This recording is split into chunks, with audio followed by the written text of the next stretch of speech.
draw, then anchor. Now, for a lot of archers, when you simplify your shot process to a couple of steps, it might be as simple as this.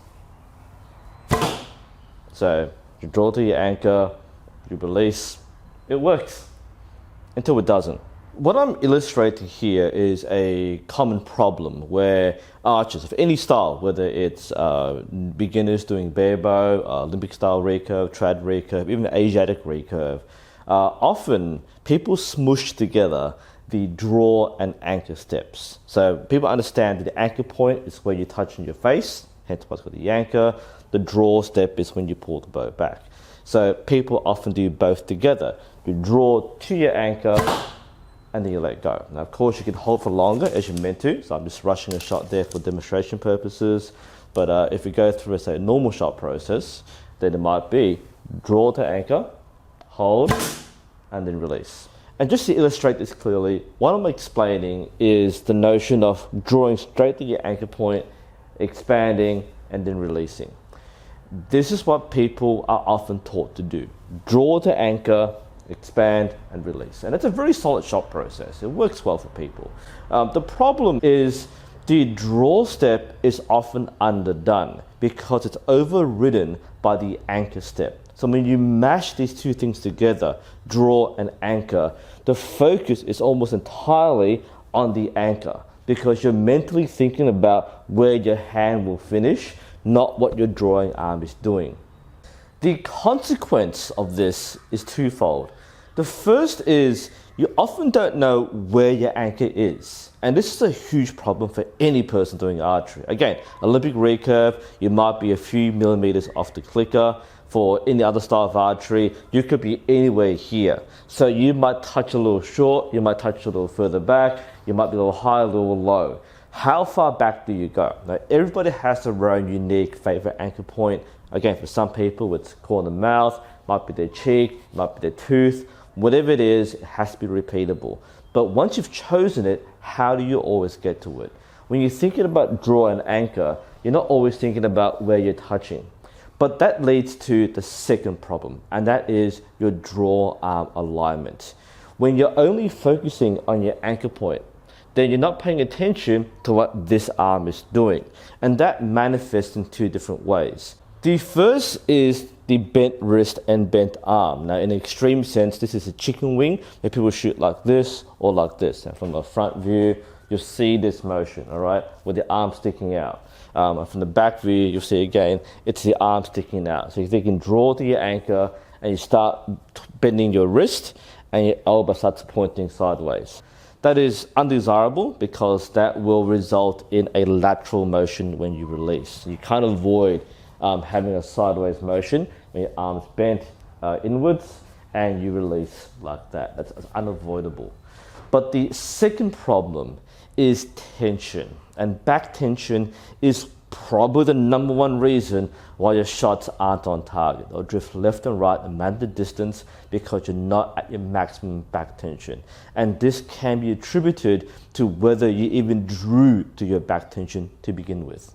A related problem is if you anchor before you finish drawing, you've locked yourself into a short draw. You haven't been able to get your shoulder blades past the point where you're in line and you're basically cramped up, you can't move it. So if I draw and I anchor before I'm fully under tension extended, I can't get the shoulder back. This is as far as it goes. And that's because my wrist is locked, my shoulder blade hasn't rotated out of position, I've gone straight in and I can't get this further back. So we're gonna go coach vision. This is the coach's point of view. I'm shooting trad, this could be any kind of bow, any kind of archery. And what I'm looking for is my elbow being in line with the shot, or even past that, okay? So this is very good. This is not good. Now, if I just focus on anchor, I'm gonna go draw to anchor. Again, this is the tempo and pace which a lot of people do. Doesn't matter if you're a beginner or whether you're intermediate or you're an experienced shooter, a lot of people love shooting like this. Just pull it back and let it go. That's doing archery. And again, you can get results. I can shoot consistently. but it doesn't mean that I'm shooting effectively or efficiently. And each time I'm 5% off, even 1% off, I'm increasing fatigue, I'm increasing variation in my spread. And that might be bad for 10 meters, but it might be worse for 50 meters. And going back to our front view, the problem is when you're under stress or duress, you're thinking of the goal or the score, you're going through your motions and your 5th or 6th arrow, you're getting tired, steps mush together. You begin to take shortcuts, you shoot faster and faster, and what should be a very routine shot becomes almost a target panic shot because you're simply pulling back and letting go and not really paying attention to exactly where the anchor is, where the elbow is. Every shot you just saw has a slight variation. It's not going to punish me at 5 meters. It's going to punish me at 50 meters. In most training systems, both historical and modern, the draw and the anchor are separate steps. And in my coaching, I really drill in that these are separate steps. It's not draw and anchor. It's draw and anchor. 2 separate steps which must be said separately, performed separately. You don't draw to your anchor and skip the whole process. It's draw first, get that right, and then anchor. In practice, what this means and what I'm looking for when I coach is I want to see a proper full draw at tension. Only after you reach your maximum back tension do you anchor. Not draw and anchor at the same time, but draw first, finish the draw, then anchor. So this is what it might look like. I'm going to draw first, so draw, then anchor, and then go. So draw first, hit maximum tension, anchor, and then release. Draw, anchor, and finish. So whatever you do to finish the shot, expand, push, pull, whatever you say, you do it then. But the draw and anchor are separate steps. This allows me to 100% focus on my draw motion and make sure that my elbow is in alignment. Then when I anchor, all I have to do is move my hand up to my anchor. I don't have to move my whole arm backward and forward. I'm not guessing where it is. I'm already at my maximum length. That means I always touch here, always. And again, draw, anchor. And again, draw, anchor. And each time I'm feeling the elbow come all the way back, that's when I know I've finished drawing, I'm in my loading position, so I anchor and I finish my shot. And again, whatever the rest of your shot process is, if you follow, for example, NTS where it's transfer, hold, or you might be doing a shot IQ where there's a safety or a count or something, however you finish your shot, you finish it. But what I'm trying to show here is a separation of the draw and the anchor. The draw is quite a complex motion.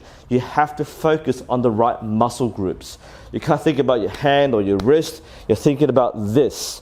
If you're thinking about your anchor, you're thinking about this. So you can't do both at the same time consistently. It's too much mushed together. Draw first with the right muscles on your elbow, then anchor, and you have everything in place. So again, we go coach vision. All right, we can be in line. I'm gonna draw, then anchor.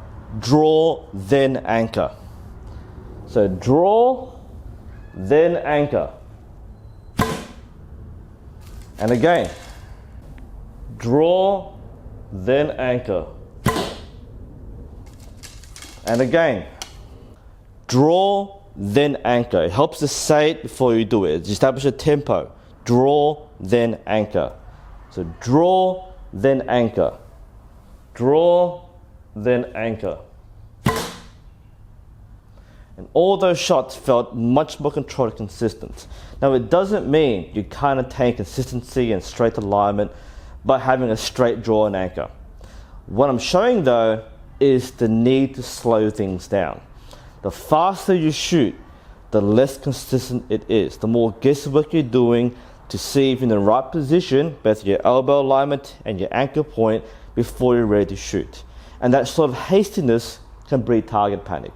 Whereas when you separate the steps, Draw, then anchor. It's 100% focus on the draw, then 100% focus on the anchor. That's how you can help yourself achieve much more consistency. So if you're having that kind of trouble, but you're shooting really quickly, you come in and you let go, or you're seeing a slight spread where there shouldn't be, it might be worth paying attention to how you pace your draw and anchor. It doesn't have to be slow, but it needs to be separate. That's how you can achieve much better results with these small changes, because these small things are going to cause all the difference over there. So that's my quick tip. Again, this is the reason why in virtually every training system, draw and anchor are separate steps. You don't draw to your anchor, you draw, load, then anchor. That's why you need to separate these steps. For many people who mush them together, we often see that inconsistency. Again, with Olympic recurve, we'll see them go off the clicker because their anchor point's changed, or their tension line is wrong, their elbow's too far in. And with other forms of archery, trad or Asiatic, the same thing. We're not reaching the same draw length. We're having a weird wobbly release. And a lot of it's because we're not reaching full draw. We're not reaching maximum back tension. Our elbow's out of line because we're already skipping past the draw phase and we're thinking about the anchor phase. So the question is, what do you do to draw and anchor? Do you have a single smooth fluid motion, or do you separate the steps very clearly? And if you do separate the steps, how do you stop yourself from smashing them together and panicking on your release? Post your comments below. Thank you all for watching. Hope this helps, and hopefully we'll see you next time.